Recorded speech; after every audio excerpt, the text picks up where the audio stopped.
This is all wrong. I shouldn't be up here. I should be back in school on the other side of the ocean. Yet you all come to us young people for hope.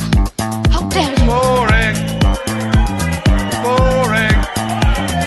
Boring. Boring. We got it work. Don't tell us what we're going to feel. We're trying to solve a problem. Don't tell us what we're going to feel. I'm not telling you. Because you're in no position to dictate that. That's exactly what you're doing. You're in no position to dictate what we're going to feel.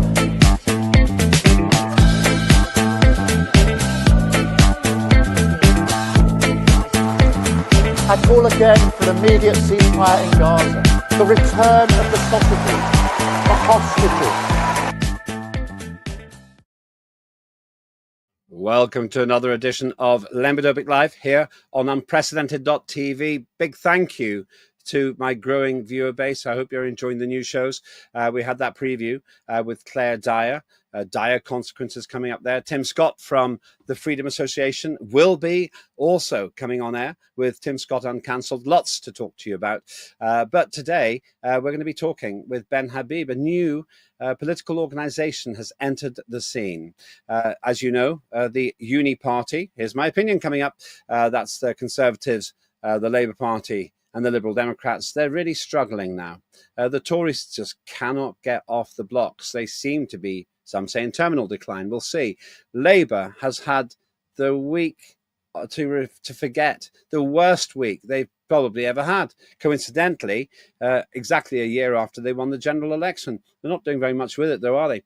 And the Liberal Democrats, they have, let's say, laughing boy Ed Davey. Nice bloke, used to share an office with him, but not really making much impact either. So there is a vacuum which Reform UK has sought to fill. They did extremely well in the local elections, but then some say that there really needs to be a different kind of party. And one such person is Ben Habib. He was active in Reform UK for a long time, but now he's set out on his own, not alone, but on his own, with Advance UK. It's a new movement. And the question is, what does that offer that the other parties don't offer? Is it another version of the Uni Party, which I'll tell you now, it isn't? Or is it something which Reform should really take seriously now as well? There are other parties as well, of course, Heritage and so forth. But Ben Habib, a man of considerable political and business experience, feels that it is required, that Advance UK is necessary for the future of the country. Well, let's find out why he set it up and what it's all about. Very delighted to invite Ben onto the show now. Ben, great to see you. Thanks very much for joining us here. Not at all. Thank you. Thank you for having me on. It's fascinating. What you've produced is basically a new movement. Big picture. Why have you done this? So it's more than a movement. It's a nascent political party. We haven't applied to the Electoral Commission yet for registration as a political party, but that is the aim. As soon as we get to 30,000 members, we will be applying to the Electoral Commission for full party status. But the reason I've done it is because Reform, frankly, which was the party that held the hopes and aspirations of those of us who want a proud, independent, prosperous United Kingdom, is actually rapidly morphing into basically nothing. I mean, I was going to say Tory 2.0, but it's worse than Tory 2.0 because it's taking on Liberal Democrats, Labour councillors. It hasn't got a settled political philosophy. It pivots from one policy to another, depending on what Farage thinks is going to get the most traction with the electorate. It's not leading the country. It is not painting a picture or a mechanism by which the United Kingdom can become an independent, proud, prosperous country again. And it seems to me that in the pursuit of power, Nigel Farage has set aside any form of principles that he had, and he will say and do whatever's required to get office. And in his defense, he might argue that actually he can't deliver any agenda unless he gets into office. But my response to that is that the country is in such dire straits that to hoodwink the populace by giving them false messages so you can get into office is not the right way to lead. What you've got to do is, rather like what Margaret Thatcher did in the late 70s, is say, this is what my plan is. these are the principles by which I stand. This is my philosophy. These are the policies that we're going to try and deliver. If you want this, vote for me, and reveal the picture to the electorate so they have a clear vision of what it is that you have in your mind. And that with a proper mandate, get into government and then deliver that mandate. And it's absolutely vital we do it because, as you know, Lembit, perhaps some of your viewers know, I believe the country is on the precipice of existential wipeout. If we're not already over it, we need to be, if we're over it, we need to be lassoed and rescued rapidly. Um, and so it's absolutely vital that a new political force enters the fray. So the obvious question, I obviously know a lot of people in Reform, and during the general election, I was pretty sympathetic to Reform, partly because of my colossal disillusionment with my old party, the Liberal Democrats, and the Conservatives and the Labour Party. So I do feel we have to have a new force. The question I would ask, Ben, it's an obvious one. We'll get into the detail in a minute. You're coming into, it's not a crowded field, but into a vacuum which is partially filled by Reform. Why would you not try to reform or make it a more mature organization or establish that philosophical basis that you're describing? By the way, I very much agree. I think it's necessary for any political movement to be philosophically focused. The problem I've got with Keir Starmer is, like Nick Clegg, who ruined my old party, the Lib Dems, he doesn't actually seem to have any political compass. He doesn't actually seem to have a narrative. I'm a libertarian. I know where I stand on pretty much everything. So I agree with you on that. But why wouldn't you try to mature the Reform UK movement, which has a tremendous momentum in the polls at the moment, rather than setting up again, which is an awful lot more difficult?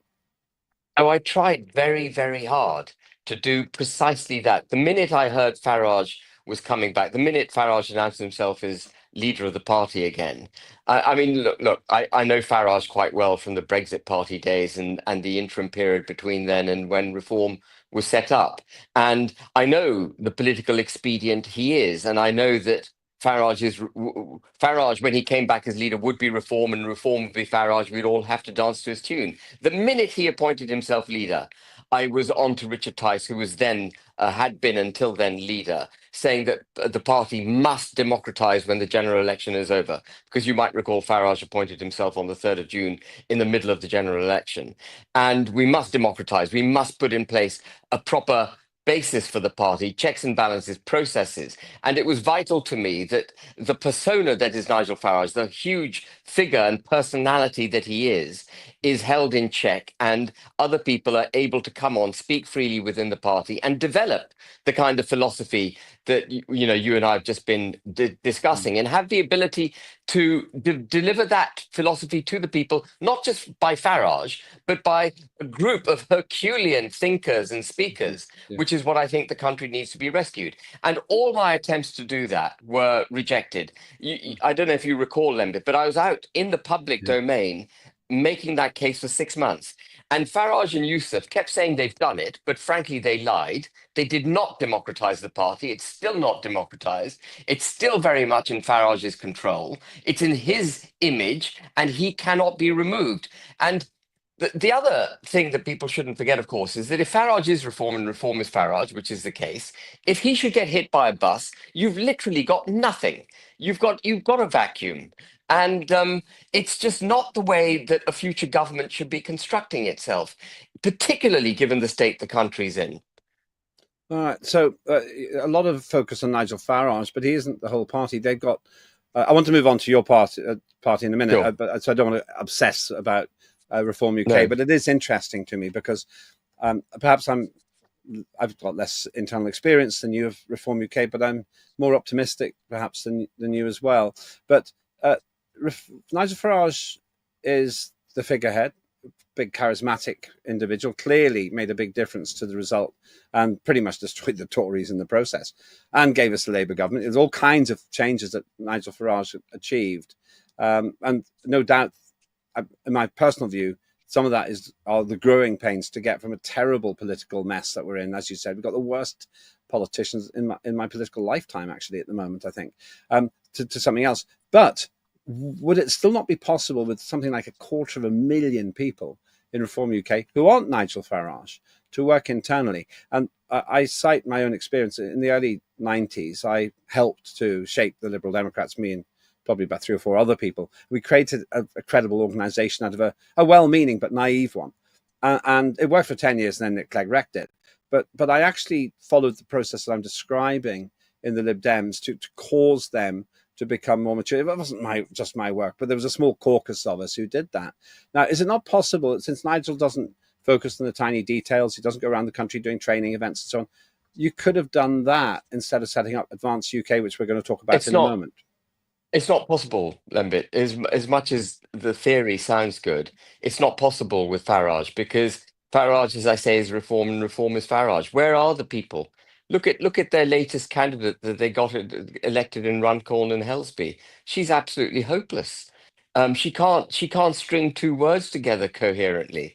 They haven't got good candidates. You talk about the awful quality of politicians in the Conservative Party and Labour Party. Well, reform is merely absorbing those candidates that are already on the field. Where are the new faces? Where are the capable, brave thinkers and speakers? Where are they? Where are the Herculean members of reform that are going to save the country?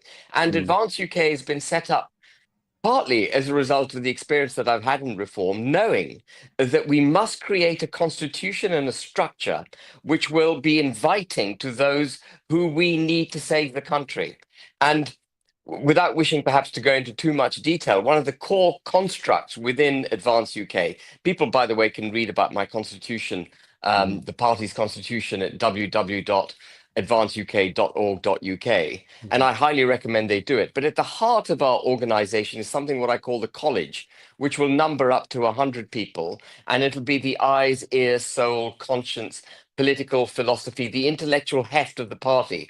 These people will be taken from the members. They will not be on the party's shilling, so they will be independent of the party executive, and they will robustly hold the leadership and executive of the party to account, making sure that the party's political philosophy is turned into policies that are capable of being delivered into draft legislation as well in advance of an election, and help the leadership and the executive to develop those policies, and also help to recruit first-class candidates. We need a new quality of politician. We need serious, principled politics in the United Kingdom. I know lots of politicians say it, but I absolutely mean to deliver it. And if you look at the way I've constructed, we've constructed the constitution of the party, it will deliver that. If we get the right people on board, which I fully expect to do, we will deliver that. Now, at the beginning, let's move on. It's tempting to talk a lot about reform. It's interesting, but we've covered that really, I think, for now. Let's focus on reform and your philosophy. Now, I found a very interesting video which you made in January 2025 about censorship in the state. Let me just play some of it, because I think this might frame something where I'm very aligned to you philosophically. Let's listen to this. Right word is that those of us who believe in our country, believe in our history, our Christian roots, our culture, believe that the British citizenry should be put first, that there should be a cultural homogeneity in this country, there should be only one law, it should be British law, and it should be blind to all, ethnicity, background, social circumstances and all of that. Those of us who believe in these very basic sound principles are categorized as right-wing. And the more fervently you believe in them, the more they will categorize you as being further right. So if you're an ardent believer in the United Kingdom, frankly, which I am, they will categorize you as far right. And the reason they do that is because they want to discredit you. They want you to shut up. They want freedom of speech to end. And it is that is the reason why Tommy Robinson was incarcerated last year. Absolutely why he was incarcerated. He has been, in many ways, the sole voice calling out the rape gangs. Now, you may not like Tommy Robinson, and that's fine. Some of his language is colourful. His manner and delivery may not be to your liking. You may find it offensive, but that's academic. What you've got to set that aside. You've got to set your personal sensibilities aside and look at the salient issue that's being brought forward. Now, that's a that's a very impassioned presentation there. And interestingly enough, I play that because Tommy Robinson seemed to become quite a figure of loathing and admiration in the country, very divisive character. And indeed, rhetorically observed, some people left Reform UK on the issue of Tommy Robinson. But you seem to be passionately arguing in favour of what you might call traditional values. What do you mean by that? Oh, the mission statement. By the way, I just observed that the clothes I was wearing in the clip from that you played earlier and the clothes I'm wearing now are identical. I want viewers to know that I have got more than one tie and one shirt and one jacket. But Albert Einstein always wore what looked like the same suit, but he had lots of the same suit so that he never had to make a decision. So you're a genius. You're basically a genius, Ben. So I noticed that as well. Anyway, carry on. It was a bit embarrassing.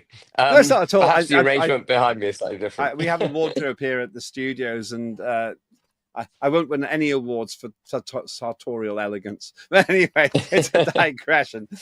So you are, of course, traditionally dressed. This, sadly, is not how people in Parliament wear clothes anymore. There seems to be a diminution. Maybe I'm old-fashioned because I'm 60, but a diminution of sartorial standards in Parliament as well, I think. But what do you mean by these standards, and what do you mean by the cultural traditions? Because some might say, just like you said in that video, oh, you're old-fashioned right-winger. No, but it's got nothing to do with being right wing. I mean, if you believe in the nation state that it is the United Kingdom of Great Britain and Northern Ireland, that can't be right wing. If you believe that you should have freedom of speech, that's not right wing. If you believe in democracy, that's not right wing. That is the opposite of right wing. If you believe in equality before the law, that is not right wing. All these things used to be the basic mechanisms by which all governments of all political views took their guidance. You know, they all stood in the past for those four things. And if you look at the mission statement of Advance UK, it actually cites the things that I've just been through. It says that we will stand by the nation state of Great Britain and Northern Ireland in all its part and for all its people. We stand by the fact that we're constitutionally a Christian culture. We stand by the fact that freedom of speech is the cornerstone of democracy and must be not dumbed down. We stand by our democracy and we reject the supranational influence and international legal influences in our domestic democracy. We also eschew the quangos, the lanyard class, if you like, who've been empowered to the detriment of our parliamentarians. And we absolutely firmly believe in equality before the law. Two-tier criminal justice has to go. And if you look at how you would deliver that mission statement, actually dramatic change would be required in the country in order to do it. Such dramatic change that just to deliver what I describe as basic fundamental political beliefs, which all parties should have, would actually require Herculean efforts to get them done. And I can evidence that if you'd like me to, Lembit. But that's why I've set that mission statement. No one can challenge the principles on which the party stands. They're self-evidently pro-British and commonsensical, equitable and democratic. And if they do challenge them, then there's something wrong with them, frankly. You put out a press release at the beginning of the week, which I'll put up, not because I expect anyone to read it while we're on air, but they can freeze frame it and have a better look at it. It's a 2-page press release, really. As I say, I don't like loads of words being read out, but I'm putting up it there so that viewers can read this at their own leisure. That's the first page, and I think that's the first page, yeah. And I think this is the second page, and so I put those up there so that people can read them. But do you want to briefly précis what the press release said in your words? So the press release essentially says what I've just described, that we're a party that believes in nation state, freedom of speech, democracy and equality before the law. We're a party that it is itself democratic. The members will appoint the members of the college, as I've described, who will come from amongst the membership, and they will be the eyes, ears, hearts, conscience and soul, intellectual heft of the party. There will be a leadership. And the leadership will comprise, obviously, the leader, the treasurer, the chief executive, national nominating officer, and all the elected members of office.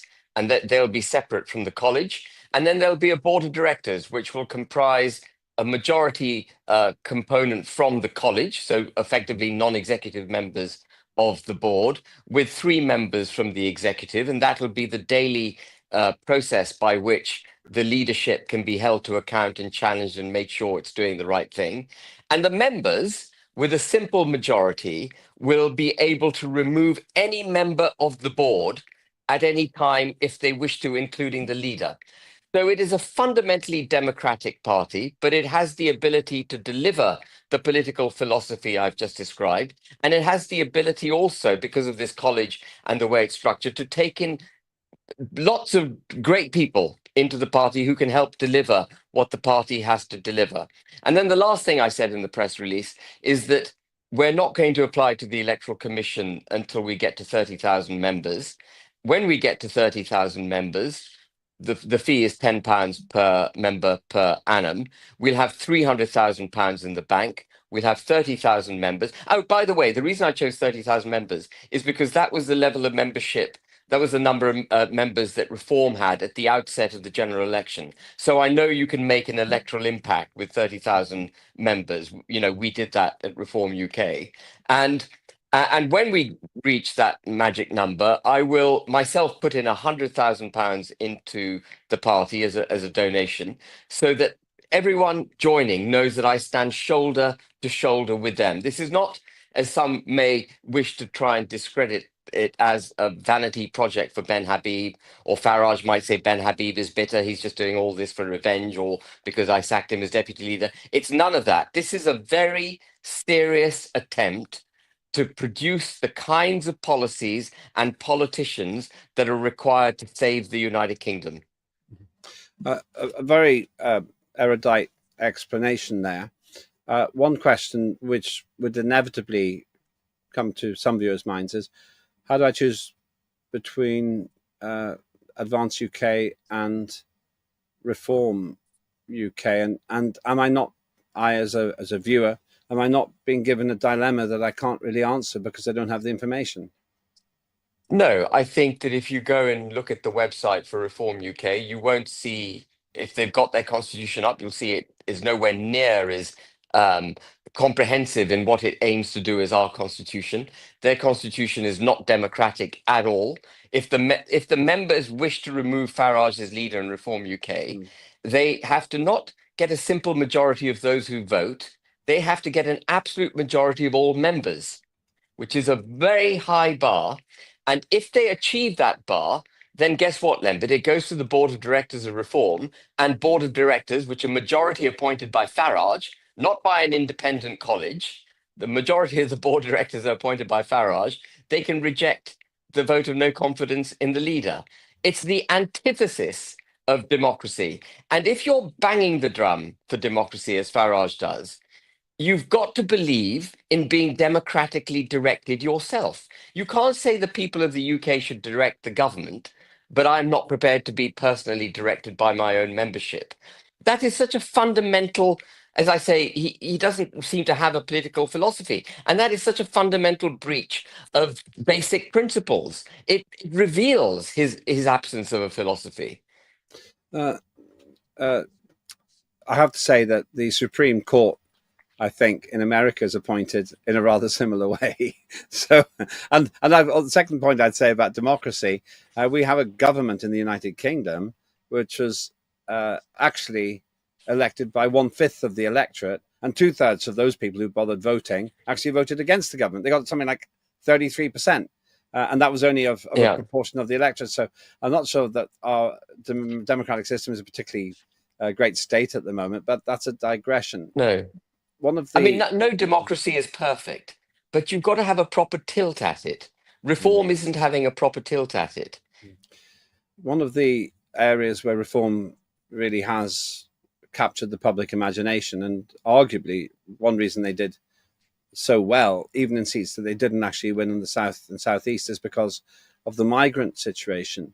An absolute catastrophe for the for the Labour Party in a way, because after having promised to deal with it all, people are just coming in droves. 40% increase, or was it even 48% increase versus last year? What would be, just to using this as an example, because it really is, it's a central battleground between the Uni Party, Labour, Conservative, Lib Dem, who don't seem to be able to deal with it at all, and Reform UK, which says that they would repatriate in dramatic terms. You see the French police standing around just watching, really. Doing absolutely nothing, having taken our shilling. They did a dramatic stabbing of an empty boat on the beach to show that they were taking action, but frankly, it doesn't seem to me that there's much initiative there. What would be your position on that subject? So there are a number of things which need to be done to get our immigration generally, as well as obviously illegal migration, under control. And you need a holistic approach. You can't do any one thing alone. First and foremost, you have to declare that anyone in this country who has arrived here illegally will not be allowed to stay. There will be mass deportations of all illegal migrants. That has to be an underlying principle to which you must adhere. Because if you don't, you're basically giving a green card for people to get in. Those who get into the country, you're giving them a green card to stay here. And just again, to differentiate Advance UK from Reform, Farage is on the record saying he's not in favour of the mass deportation of illegal migrants. And that has to be your starting point as far as illegal migration is concerned. You do have to repeal the Human Rights Act, which is the embodiment of the European Convention of Human Rights in British law, because it has completely undermined the nation state's ability to enforce its borders. So that has to go. And you have to then develop, as far as these boat crossings are concerned, you have to develop a dedicated force, a new border force, because the border force that we have at the moment is not fit for purpose, that has fast boats, works with sensors, drones, barriers, intercepting mechanisms, trained for this purpose to intercept the dinghies, stop them at the point that they seek to come into our territorial waters, which, by the way, we have the right to do under international law, and refuse them entry into our waters and require them to go back to France. Politicians say it's not possible. They say the Royal Navy won't do it. I say that's garbage. It is perfectly possible. The Belgians do it. They stop dinghies. They intercept dinghies that have left Belgian shores. They intercept them in the sea and they say, go back. If they can do it, we can do it with dinghies as they seek to enter our territorial water. And it's absolutely vital that we do this. Border enforcement has to be the enforcing of our borders. It's a physical process. It's not a judicial one. Deportation is what you do when border control has failed. So your first line of defense is this new border force that I've described. And then, having removed the ECHR from the fabric of British law, we would be able to deport those who are here. And we've got to commit to the full deportation of everyone that is illegally in the UK. Some people say that's 1.2 million people. And Farage is on the record saying, well, that's too difficult. You can't deport 1.2 million people. It doesn't matter how big the challenge is, Lembit. They must not be given the right to stay. They must all be sent notices saying you're here illegally. We suggest you voluntarily leave the country. And if they don't make their own initiatives, they need to be detained. They need to be put in secure facilities. And then, having got rid of the ECHR, we need to deport them. And if they won't be, if the countries from which they came won't take them back, then those countries need to be sanctioned. If we're providing them aid needs to be stopped. If we're trading with them, we need to impose tariffs. And so on. We need to take a very muscular, robust approach to enforcing British borders again. Now, interesting. Once again, you're comparing yourself to Nigel. That's understandable, Nigel Farage. I'm just wondering if by doing that, you're actually directing people's thinking into exactly where you don't necessarily want it to be, because the Nigel Farage's party is riding pretty high at the minute, Reform UK. It's Labour and Conservative that seem to me to be the fallow field. Liberal Democrats, not sure how many will come across. I think they've got a very niche position. They still seem to want to have another referendum about rejoining the European Union. 45th time lucky, guys. But by triangulating with Reform UK, is there a risk that you're putting yourself in that corner? Well, I'm not meaning to. I was just illustrating the fact, it's things like this that inform me that a new political force is needed. Because if you haven't got joined up thinking, by the way, illegal migration and migration generally is the salient issue in the United Kingdom right now. As conscription was in World War One, as the economy was under Thatcher, the salient issue today is migration, both legal and illegal.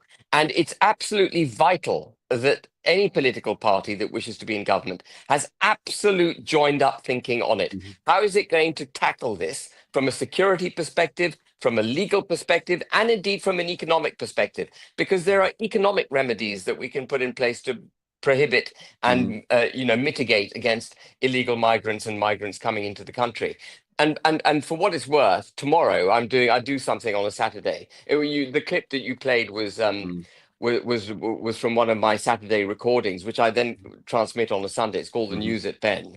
And this weekend I'm going to set out our immigration policy from top to bottom, illustrating all the levers that we would use to bring mass migration down, as well as stopping illegal migration. And I hope it'll be worth watching. Now, I've got to finish with asking you about the incumbent, the great leader that we have, the Prime Minister, Keir Starmer there. How do you think he's doing? Well, if his aim is to destroy the United Kingdom, he's doing a damn good job. If his aim is to deliver the sort of mission statement that I outlined, he's a spectacular failure. He had a terrible week. He was so insensitive that, by his own admission, perhaps because it was the lesser of evils, he said he didn't actually notice that Rachel Reeves, his chancellor, who could be regarded as anything but an Iron Chancellor, was bawling her head off next to him. She was weeping. I know. And he didn't notice. He was rubbing shoulders with her physically, and she didn't realize he was crying. Talk about a lack of empathy. Go on. Yeah, I mean, it was, he's always struck me as someone who's got very little EQ. I mean, he's a barrister to start with, so I think they have to curtail their emotions in order to be a barrister. I don't know if you've ever been to court and listened to barristers talking. Contrary to the popular belief that they may be table thumping, fantastic orators, actually, most of them are bloomin' dull. And he takes the biscuit for being dull. And I think he gets into his own, and he just simply wasn't aware of what was going on with her. But it was awful. But I mean, my it was just goodness, embarrassing. You saw her just sitting there. Like, it's embarrassing. It's so obviously unhappy, and we won't get into why. I think that if it really was personal, then she shouldn't have aired her dirty laundry in public, because that's her workplace. And if it was professional, she's hardly strong enough to run a $3 trillion a year economy. But it was just awful. It does seem to me that we are, you've mentioned it before, and I've said it as well, badly served by our parliamentarians. Perhaps there's Kemi Badenoch, who didn't have a bad PMQs this week, but she just cannot get any momentum behind her party, which is sinking and sinking and sinking. So let me finish with another question here, which perhaps is a bit more radical than I thought I'd ask. Wouldn't the best situation be to have Reform UK and Advance UK as the two main parties in Britain? Then you could keep each other honest. The best position would be to have Advance UK as the main party in Britain. That's okay. I didn't choose which was which. I didn't take a side there. But in a situation like that, we could have Advance UK and Reform UK. I wouldn't have even contemplated suggesting that in the past. But we're in such a parlous state politically. We've got such fourth division politicians and parties. It could be that if you get 250,000 members too, the next election could be fought on those lines. It might be. But here's something else I just want to say very quickly. When I was in Reform, we used to hold our policies, our cards very close to our chest, for fear that if we said something, the Tories might nick it. In Advance UK, I've put out the Constitution. I think it's a first-class document. If Reform want to nick it and democratise their party properly and get the intellectual heft into their party and thereby undermine Advance UK, I advocate they should do it. Steal our Constitution, create the intellectual heft that you need. If they want to steal our immigration policy, which I'm going to outline in detail on Saturday, do it. and keep stealing everything that we do and save the country. I don't really care, frankly, is the frank answer, whether Advance UK does it, the Tories do it, or Reform does it. It just needs to be done. Nicely put. Thank you so much, Ben Habib. Now, just so that our viewers can see you, if you're watching live on Friday morning, or as live if you watch it later on, where can people see that broadcast that you described, Ben? So if you go to www.advanceuk.org.uk. Oh, sorry, you mean the broadcast I'm going to do on Sunday? It's on Sunday, yes, on Sunday. Sorry.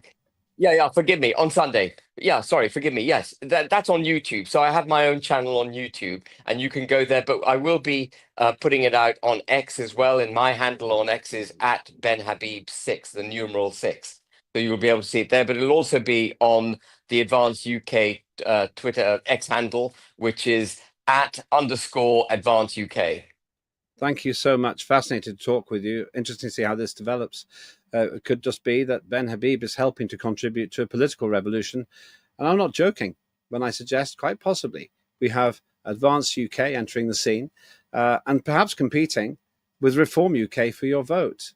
Wouldn't that be a refreshing change if we actually cleared out all of the mess and started essentially again? Have your say. Go to the X. Happy to see your comments. Happy to have a dialogue with you as well. I hope you found that interesting. I'm very grateful for Ben giving us all of his time. That's Ben Habib from Advance UK. I'll be back again for another episode of Lembidopic Live, and watch for more shows starting next week. Unprecedented UK, unprecedented... that's Ben's effect. Unprecedented.tv is definitely on a roll, and we're getting thousands more views every week. I'm really grateful for that. Hope you find it interesting and genuinely the home of free speech. I'm Lembidopic. This was Lembidopic Live on Unprecedented.tv. Have a great day. This is all wrong. I shouldn't be up here. I should be back in school on the other side of the ocean. Yet you all come to us young people for hope. How dare you? Boring. Boring. Boring. Boring. You got it work. Don't tell us what we're going to feel. We're trying to solve a problem. Don't tell us what we're going to feel. I'm not telling you. Because you're in no position to dictate that. That's exactly what we're doing. You're in no position to dictate what we're going to feel.